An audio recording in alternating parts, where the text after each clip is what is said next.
One of the most fond memories us older gameheads have is the launch of the original Xbox Live. Prior to Xbox Live, good online experiences were reserved to PC gamers. Us console gamers got a little taste of it with the Dreamcast, but SegaNet had us rocking those 56K modems, and we still needed a keyboard to talk to each other. Xbox Live was high-speed internet only. It came bundled with those headsets. We were able to voice chat with each other. It was like a whole new world. There were only a few games available to us at launch, but you can rest assured we played the absolute living shit out of. One of those games was MechAssault. Now, the mech genre had been around forever, but MechAssault gave us this arcade arena style deathmatch take, and it was so much fun to play. There's a variety of different mechs, a bunch of cool maps, destructible environments, and a bunch of satisfying futuristic weaponry. It had a single player campaign that was definitely worth playing, but the star of the show was multiplayer, without a doubt. This continued with its follow-up, MechAssault 2 Lone Wolf. This sequel came with a ton of new features, a bunch of new mechs to pilot, non-mech vehicles to pilot, and even the ability to get out of your mech, roam around, and jump into another piece of hardware. At this point in time, Xbox Live was fully established, and we had a bunch more games to play. So although it's a really good game, I didn't play it as much as the first one, simply because there were so many live-enabled games to play at that time. So that was it for MechAssault. The mech genre went on to do bigger and better things, like Titanfall, which is essentially MechAssault on steroids, and definitely worth talking about at a later date. Or so I thought. Apparently there's an entry of the MechAssault franchise that came out for the Nintendo DS that I had no idea existed. At first I thought to myself this had to be a Mandela effect. There was absolutely no way I would not be aware of this game coming out. But then I saw it came out in 2006, and that was during my college years, and I was very detached from gaming during that time period, so it made a lot of sense. But now I know it exists, and that's what I'm going to talk about today. So join me while I play for the very first time MechAssault Phantom War. So as I said before, the game came out in 2006 and follows the story of this mech pilot slash hacker who's undertaking the job of restoring these communications towers that have been infected by some kind of virus. Honestly, the story is pretty straightforward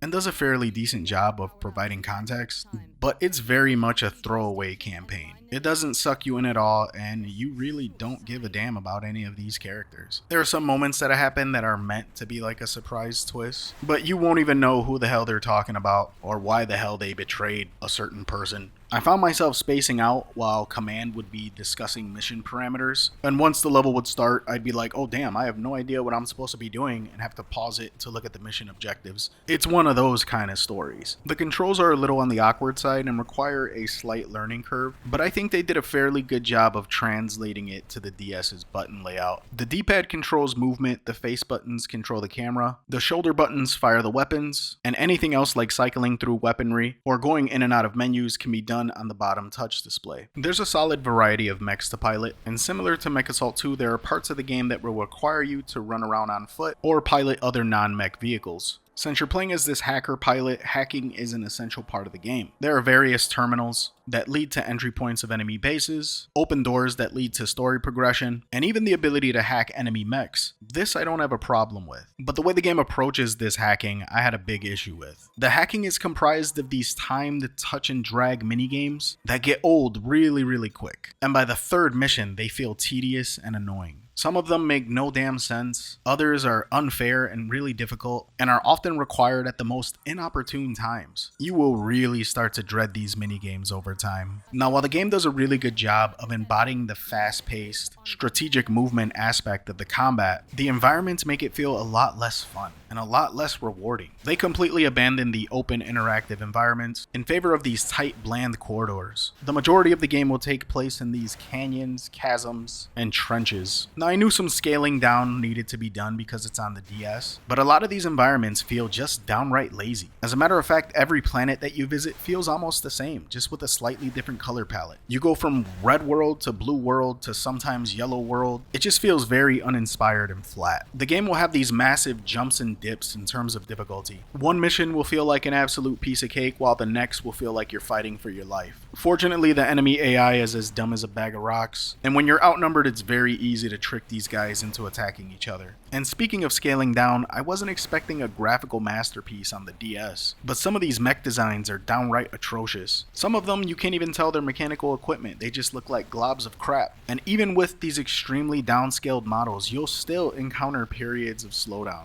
I was so excited to play this game, but at a certain point, it just stopped being fun. You know, it's funny because if this game had been called anything else, I probably wouldn't be so hard on it. But because they chose to bank off the MechAssault name and have this game take place in the MechAssault universe, it's not a good game. Now, I'm not going to say it's all bad. The multiplayer is actually really fun and feels like legit MechAssault. The only problem is, there's no online multiplayer. You can only play friends locally. Not that it would be of any real use today, but the fact that one of the few redeeming qualities of this game is that limited, it's no wonder I never knew this game existed. I set my expectations pretty low while coming into this, but this game failed to meet any of the already low expectations I had for it. It's definitely not the worst game I've played on the DS, but I'm very glad I did not play this game in 2006. Anyway, hope you guys enjoyed. Until next time, this is Ness, signing out.